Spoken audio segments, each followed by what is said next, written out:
Sun'iy intellekt mana ko'p narsani olyapti. Undan ortiq Да, apparatning protseduralari, Да. qanaqadir kosmetologik muolajalar olib qo'yishi mumkinmi? Yo, olib kelyapti hammi. Ну да, конечно, olib kelyapti. Ну, men o'ylaymanki, что ularni kombinatsiya qilib ishlasa zo'r natijaga ega bo'ladi. Plastik jarroh albatta kombinatsiya kosmetolog yonida bo'lsa, kosmetolog terni sifati bilan ishlab beradi. Plastik jarroh ortiqcha terini olib, kesib olib tashlaydi. Misol menda bor klientlarim ja o'silgan bo'lsa, men yordam bera olmayman deyman, haqiqatni gapiraman. Birinchi давайте deyman, terni sifati bilan ishlab beraman. Osilgan teringizni уже, chunki men kabinetda kosmetologda kesmayman. Не имею права юридически. O'shanga o'zimni ustozlarim bor, nastavniklarim bor, jo'nataman. Давайте dedim, men sifati bilan ishlab beraman. Plastik jarrohga ham qiyin ishlash, agar yuzi ishlanmagan bo'lsa, bo'ladi-ku xalta.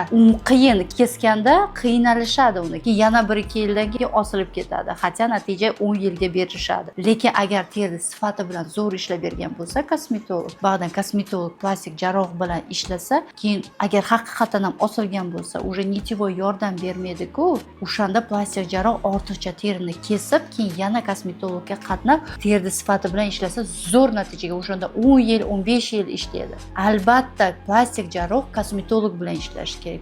O'shandan keyin tandemda zo'r natijaga ega bo'lishadi.